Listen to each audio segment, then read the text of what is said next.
Well, I did get out the old Proverbs 31 notes, and then I thought I'm going to hold that off for another year. That's part of the problem in being in the same place for nearly 40 years. Can't do Proverbs 31 year after year after year. For Mother's Day, it no doubt is the best text. A woman of virtue who can find, or an excellent woman who can find, depending how we translate it. But we'll put that one off yet for another year. Then I feel like it's long enough. So I thought we would review women in the temple. And if you picked up notes on the way in, that's good. If you don't have them, Steve Hayward has some more. You'll want kind of a picture of the temple and then some notes about women in temple times. So there's 2 pages. Okay, if everybody has them.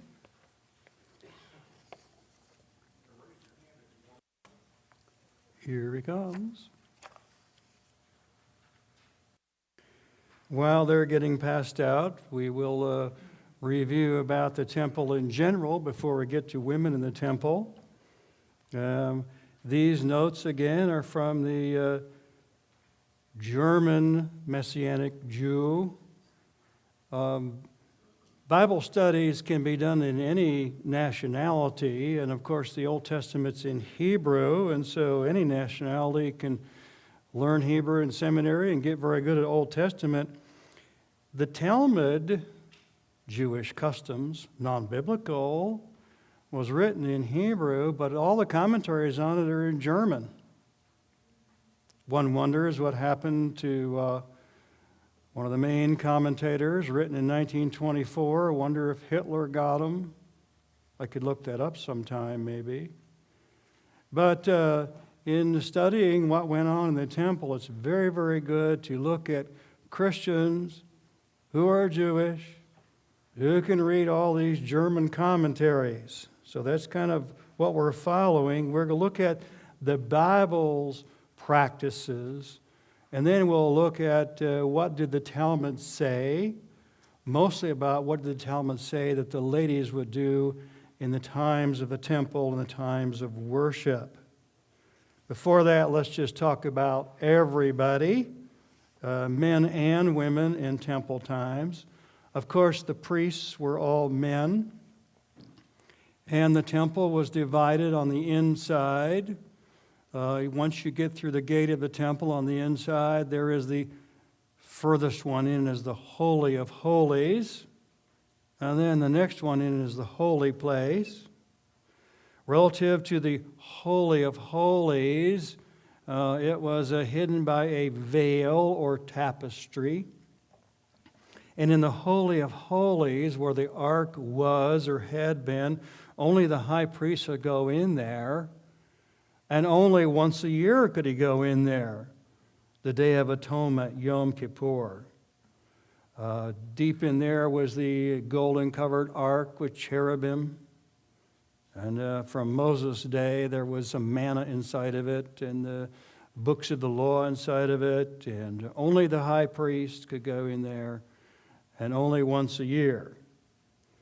A tapestry covered it up, and, not as far in was the holy place. Not the Holy of Holies with the ark, but the holy place covered by a big tapestry. And inside of the holy place was a table of bread and a menorah, or we would say a lampstand. Now that's Moses in the Tabernacle 1, but when Solomon built his temple, there were 10. There were 10 lampstands. There were 10 tables of bread in Solomon's time, and then also in the rebuilt temple of Jesus' time. So only the high priest should go in where the ark is. Once a day, some priests would go in the other holy place. And you'd have a priest come in and make sure all the candles could be lit in the lampstands, make sure they had oil, make sure they were burning and making light.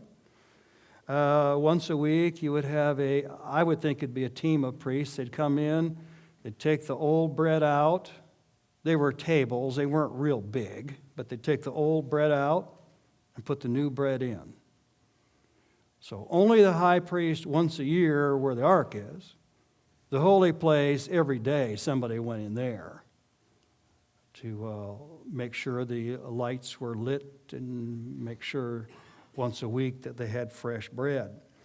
But the biggest honor there was every morning somebody would come in and they would light the altar of incense. We'd say perfume, and it would smell good, and they would pray. Then they could come out to the temple steps and lead the whole nation in prayer, standing next to the high priest.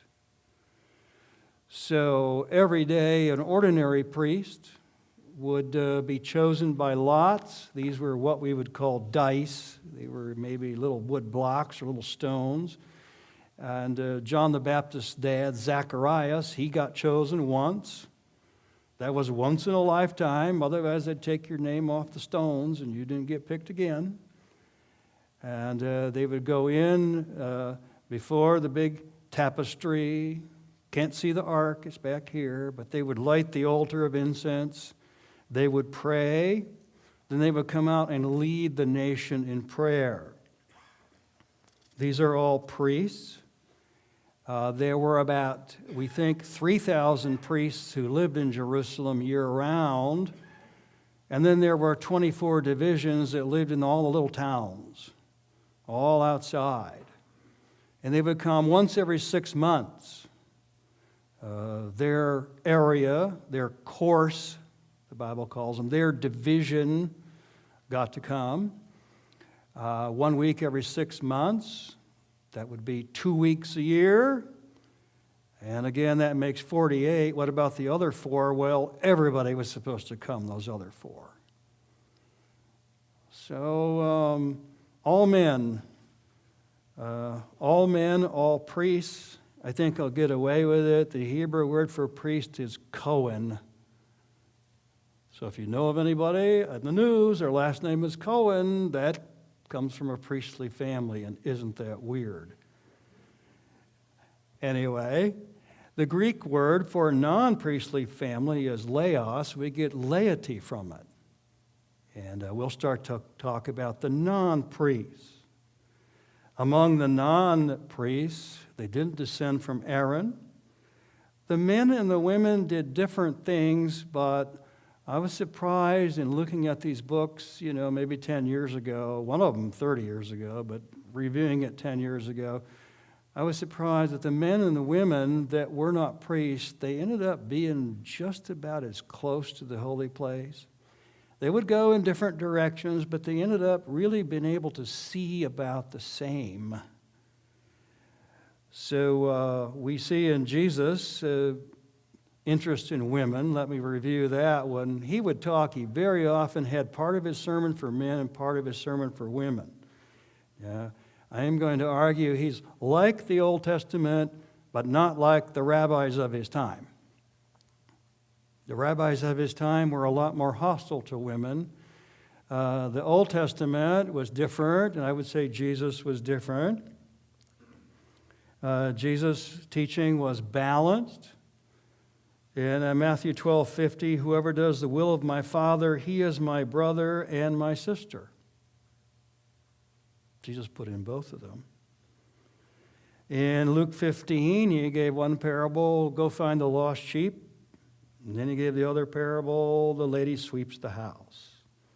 And Jesus said when he comes back, there will be men out in the field, but then there will be women grinding the wheat. So he keeps doing balance. Jesus was balanced. He was thinking of all of his audience.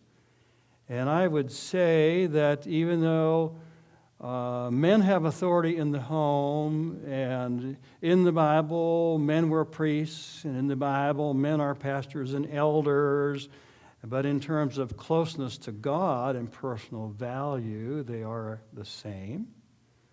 And I would say Jesus was more in keeping with the Old Testament himself than, say, the priests of his day, which I have quotes from them, and I won't read them all, but here's one of them. This is from the Talmud. Talk not much with womankind. They said this of a man's own wife, how much more of somebody else's wife. Hence the sages have said, he that talks much with women brings evil upon himself, neglects the study of the law, and at last will inherit Gehenna. That's kind of bad. Talk with ladies and you'll go to hell. I mean, that's rabbinic quotes. I got 3 or 4 more. Like the rabbis, the priests of Jesus' day were a lot more hostile when you look at the way he did it, back and forth, back and forth. Same way, he's following the Old Testament. Old Testament, both made in the image of God, book of Genesis, all through Proverbs. He who finds a wife finds a good thing. Proverbs 18, Proverbs 31 we left out. A few books, Ruth and Esther, first part of 1 Samuel. I would say Jesus is following the Old Testament. He's following the real Jewish teaching. And the people of his day had kind of been moved into a little bit harsher. Now we are going to read some Bible verses, but let's first look at our picture of the temple and then some notes to go alongside it. We'll do both at the same time. What you're looking at is called the Court of Women. Now the yellow part on the top, that's behind the gate, and that's where the door to the holy place is. And ordinary people could not go inside the yellow part, could not go inside the holy place. A chosen priest got to go in there every morning and light the incense, but not ordinary people. Let's follow our German, Jewish, Christian picture.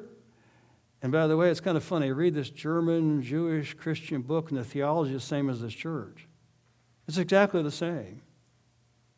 He come in and signed this doctrinal statement, but English is not his main language. He just first learned it in Hebrew and German and just read the Bible and ends up being the same. We have number 1 on our notes, this big gate, the Nicanor gate. Nicanor was a big donor to the temple, so he got the gate named after him. Nicanor gate. And they would open it, couldn't go into the holy place, could kind of look in there. Now, the best way to say how big this gate was would to say it's bigger than this auditorium. It's bigger. If you took this auditorium back here to the baptistry and could flip it up and make a gate out of it, this gate was bigger than that. When they opened it every morning, it took 15 priests to push it open because it's nice and heavy. And the Nicanor gate, they would open it up. Then they would have these steps. That's number 2. Steps are kind of hard to see in the picture, but there they are, steps in number 2. And the choir would sing there, and in my opinion, ladies could sing there too. I think maybe the men and the women were separated or different sides of the choir, but I think ladies could go up on those steps and sing. We'll talk a little bit more about that. Now, our picture has number 3 to say where it is. Number 3 would be the offering boxes. And Jesus said he could see people putting things in the offering boxes, and they are, again, kind of like, they were like upside-down tubas, and they put the coins in them, and they'd ring and go down, kind of like a charity, ring and go down. And Jesus said the widow gave all that she had. He was watching her over here. And the arrogant people would try to make clanking noises on the money they were putting in, so it would ring and go down. And he would call that the sounding of the trumpet. They did call these chest trumpets because they were like upside-down tubas going down into it. So women standing on there. Number 4 helps with women. Now the men could go through the gate 16 and a half feet further. Women couldn't go through the gate. But women could go in number 4 up on top. So you have men going 16 and a half feet closer. That's not real closer. It's kind of like where the front row is here. The men could come in a little bit and see a little bit closer. But the ladies could go around and go up to where number 4 is, and they could stand on the balconies and the galleries, and they could look down. So they are, men were 16 and a half feet closer, but the platform's kind of like this. And the women could go around and go up and look down.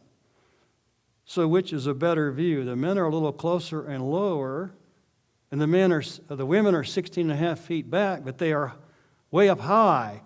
And they could look down, they could see the altar of burnt offerings, and they could see the big water basin. So, like in my opinion, it ends up being about the same for what we might call the non-priests. The laity, it ends up being the same. Now, number 5 has nothing to do with women, but number 5 is this great big long column or pillar. These are the lights. You see on the top, they kind of have a little bit gold candlesticks on our picture. These are the city lights. I mean, there's one inside the holy place, a little bitty, a candlestick. But these are the great big ones. And Jesus was probably looking at one of those lit up. When they lit up, you can see them all around the city at night. And when Jesus said, "I am the light of the world," he probably was pointing right at that in the dark, pointing at the big light up there. I am the light of the world. And got nothing to do with the ladies, but can you imagine climbing the ladder to go up there and light that thing? I would, if I were around, I'd get some 20-year-old Levite to do it, and I wouldn't get anywhere near going up there. So that's the first part. The women were higher, 16 and a half feet further back. The men were lower. They could go a little bit further in, but they're lower looking at a platform, and the women are up high looking down at it. In my opinion, it ends up being just about the same view. Each has advantages. Seems to be about the same view. The next thing I'd like you to look at Psalm 68, and we'll talk about women singing. And while you're finding that, Psalm 68, I'll read for us some of the other verses that are here. The references are on your notes. Exodus 38. Moreover, he, Moses, made a laver of bronze from the mirrors of the serving women who are at the doorway of the temple of the meeting. So in Exodus 38, there were these ladies at the door of the tabernacle. That's kind of why this habit continued way down into the temple of Jesus. Now, Psalm 68 is not about the temple, but it's about bringing the ark into the temple. And there will be a reference to women in verses 24 and 25. Might glance at verse 17. They're singing, "Chariots of God are myriads, thousands upon thousands." Verse 18, "You have ascended on high." And they're carrying the Ark of the Covenant. When they say, "You have ascended on high," they're bringing the ark up, but it's used of Jesus' quote in the book of Ephesians. Verses 24 and 25, they're carrying the ark around, and we're mainly looking at the women. Verse 24, "They have seen your procession, O God, O procession of my God, my King, into the sanctuary." They're carrying the ark into the city. The singers went on, the musicians after them, in the midst of the maidens beating tambourines. So that's our main emphasis for today, verse 25. They're bringing the ark into the city, and the ladies are in the procession. The ladies are doing music. Some of the other references there, First Chronicles talks about 14 sons and 3 daughters, and these were under the direction of their father to sing in the house of the Lord. So looks like the ladies could go up to those steps and sing in the house of the Lord. Ezra and Nehemiah, maybe a decade different. One has 200 men and women in the choir, and one has 245 men and women in the choir. So in terms of going in, men could go closer, women could go higher. Now, section number 3 concerns the bringing of the animal sacrifices. Our picture is looking at the front going in. Animal sacrifices were on the right. I didn't make a picture of that. I mean, the book has them, but they were on the right. Animal sacrifices came in. And we all knew they'd lay their hand on the animal sacrifice. That's a picture of sin being transferred. Then they'd bring the animal sacrifice in.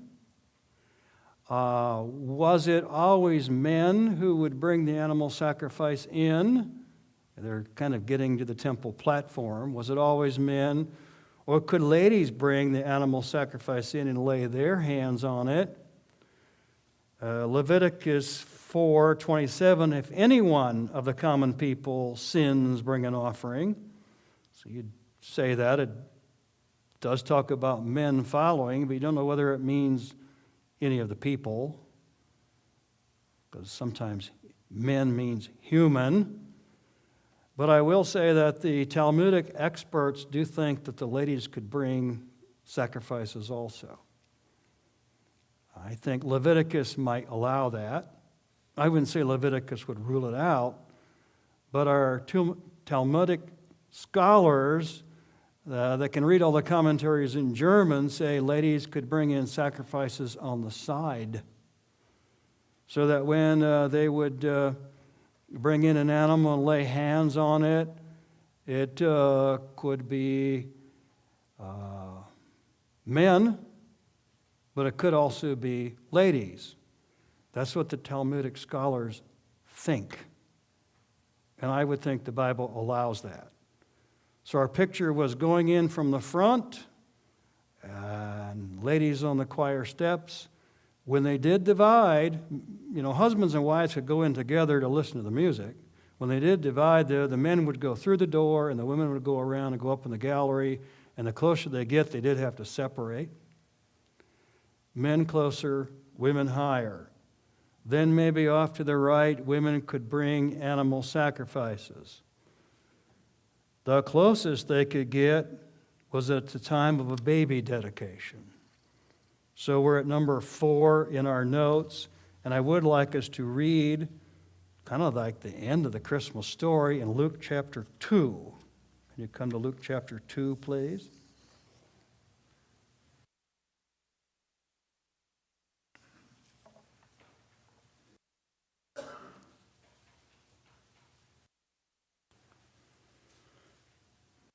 And Luke chapter 2, we'll talk about baby Jesus at 8 days, and then baby Jesus at the end of the purification. That would be 40 days. So we're in Luke 2:22, and baby Jesus is 40 days old, and he's got to go be dedicated in the temple. Verse 22, when the days for their purification according to the law of Moses were completed, they, that would be father and mother, brought him up to Jerusalem to present him to the Lord. As is written in the law of the Lord, every firstborn male that opens the womb shall be called holy to the Lord. Now, verse 27. And he, we're talking about Simeon, but he came in the Spirit in the temple, and when the parents brought in the child Jesus to carry out for him the custom of the law, then Simeon took him and blessed him. Verse 33, his father and mother were amazed at the things which were being said about him. Now I picked these verses because it's Joseph and Mary, father and mother. Go to the temple to dedicate them. We both go together. Go to the temple dedication, and it is believed they both went together, fathers and mothers. Both brought the baby in. Now, the Bible doesn't say where the baby dedication is, but our Talmudic scholars do say so. If you brought an animal, you go over to the right. You brought a baby, you go over to the left. So, animals one way, sacrifice, babies over the left. And where our Talmudic scholars place the baby dedication is right near the holy place. In other words, they couldn't go inside the holy place. They couldn't go see that furniture. They couldn't go into the Holy of Holies, but they could come up right to the platform. And I would think that the closest any lay person would ever be to the Holy of Holies, couldn't look inside, but I would think the closest they would ever be is at a baby dedication. And they couldn't see it because it's a wall. But, you're coming in, and over here's the Holy of Holies, and over here's the holy place, and there's a wall, and the priest comes out to meet them, and they probably hold up the baby to the priest right there on the platform, right outside the Holy of Holies.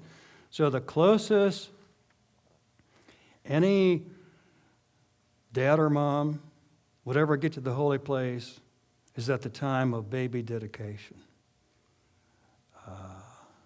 As close as a lay person could ever get to the presence of God was at a time of baby dedication. So relative to women in temple days, I think they probably could see just about the same thing as men. Men can go 16 and a half feet closer in, but are lower. Women go up to the gallery up above and look down in it. It is believed that the ladies could bring sacrifices. That would be off to the right, or a little bit closer to the Holy of Holies, going off to the right to bring animal sacrifices. When they brought a baby dedication, they'd go off to the left. That seems to be the closest. That seems to be the closest anybody in their life would get to the Holy of Holies that's a lay person would be at the time of baby dedication. So we like what the Bible teaches about that. We also like what our Christian, Jewish, Talmudic scholars who can read German have done. That ladies could be close to. Will the musicians please come?